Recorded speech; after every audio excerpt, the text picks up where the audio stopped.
and welcome to the History of Jimmy. This is episode 18, and I'm here along with my producer, Chandler Holmes. And today we're going to talk a little bit about history of something that's probably a lot of other communities don't have, and that's about a ship. And believe it or not, Shickshinny had its own ship in World War I and World War II. So I have a lot of information about it. I'm not going to tell you all about it because I'd like you to come to the museum and see it for yourself. But I was given the picture and the news article from Cordelia Geis. And I had no idea that Shickshinny had a merchant marine ship named after it. And believe it or not, this has to do with President Wilson. President Wilson's second wife, her family was a descendant of Pocahontas, which obviously made her a descendant. Now, some people have disputed that fact with me, but it's in the news article and it's also online. Woodrow Wilson's first wife passed away, and his second wife then was given the privilege to name 25 merchant marine ships. Well, Shickshinny submitted its name, and because it was an Indian name, she named the 25 merchant marine ships, apparently according to this news article, after Native Americans. So we have this information here. The first is a picture right here of the ship USS Shickshinny. And we also have a picture of the crew of the USS Shickshinny. This is just unbelievable to be able to have this information. And how many other communities do you know had a merchant marine ship named after them that was in World War I and World War II? Well, at the close of the war, it was in 1919, it was near Philadelphia, in Hog Island. Shickshinny was chosen by Edith Wilson. And as I said, she was the second wife of President Woodrow Wilson. And the information that we have here was given to us by attorney Brian Caverly, who was instrumental in starting the Historical Society here in Shickshinny. So I'm going to read the news article that Cordelia gave to me, and it's pretty interesting. And it goes on to tell about the different people that saw the ship, USS Shickshinny, or heard about it, whatever. And Natalie Beach Crary was actually sent down to christen the ship. And of course, the Crary people were very prominent in the community. They're all buried together at the Pine Hill Cemetery. And from what I was told, her sister and her built the building up the street that was eventually Zofkin's funeral home. So that was the information given to me.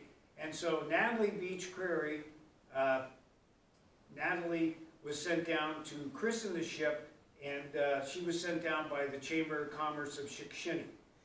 So it said, on August 5th, 1919, the SS Shickshinny was launched at Hog Island near Philadelphia by the American International Shipbuilding Corporation with Miss Natalie B. Crary as the sponsor. And at the time, the First World War, Mrs. Woodrow Wilson, the second wife of President Wilson, was given the privilege of naming 25 merchant marine ships. And because she was a descendant of Pocahontas, she chose all Indian names, Shickshinny among them. And as soon as the Chamber of Commerce learned that their name was picked to get put on a ship, they promised a radio to the crew. The town, Shickshinny, having gone over the top in Red Cross work and Liberty loan drives led by Mrs. Martha and Sarah Crary, because their father, Nathan Beach Crary, was one of the four founders of the town, and that's how Natalie got appointed to sponsor the ship. Mrs. Woodrow Wilson christened the first merchant marine ship August 5th, 1918, and the ship was named I can't pronounce it, so I'm not going to try to do that. But if you come there, you'll be able to see this news article that Cordelia Geis gave us. And but what was really nice was that Shickshinny was the second ship that was made and christened out of the 25. So apparently, Mrs. Woodrow Wilson liked the name Shickshinny. And so Natalie Beach Creary was sent down to christen the ship, and she threw the bottle of champagne on the boat at the command of one in charge. Said, "I christened thee Shickshinny." The bottle broke, champagne bottle broke, and splashed on the boat, and incidentally on the sponsor's arm as well. The boat glided off on its way and was launched into water, making a beautiful and impressive sight. Now, here's something. It was suggested by some of the town people that a bottle of water from a spring, which was right next to Cordelia Geis's house on Grant Street, be taken down to christen the boat instead of the proverbial champagne. It was discarded, however, as the president of the Chamber of Commerce said, now listen to this, it was a superstition among sailors that a boat must be christened with champagne to bring it luck. Wow. So she was also presented with 5 dozen beautiful red roses, and it's in this picture here that we have that Attorney Brian Caverly gave us, showing her with these flowers and the ship being christened and stuff and going into the water. The sponsor was presented with 5 dozen beautiful red roses with some ribbon and stuff in there, and later she sent some of the roses to friends who were expert in growing plants from slips, so she had hoped that they would be able to propagate a rose to be called a Shickshinny. Unfortunately, the stems were too withered to do that. Now, the Shickshinny, there was a couple episodes which I'm just going to briefly read about this. And it was boarded at one point in the sea in September 17th, when it had 1,350 tons of rock phosphate, which was confiscated aboard the SS Shickshinny. Stranded citizens brought from England on the host boat named for the town, the Mountain Echo, the newspaper, received this clipping from a resident of Baltimore, and it said 10 United States citizens who were stranded in England at the outbreak of the war between Germany and England embarked on the only ship available, the SS Shickshinny. And for the trip back to the United States, twice the craft was halted in mid-Atlantic, questioned on the details of their crossing, and so on.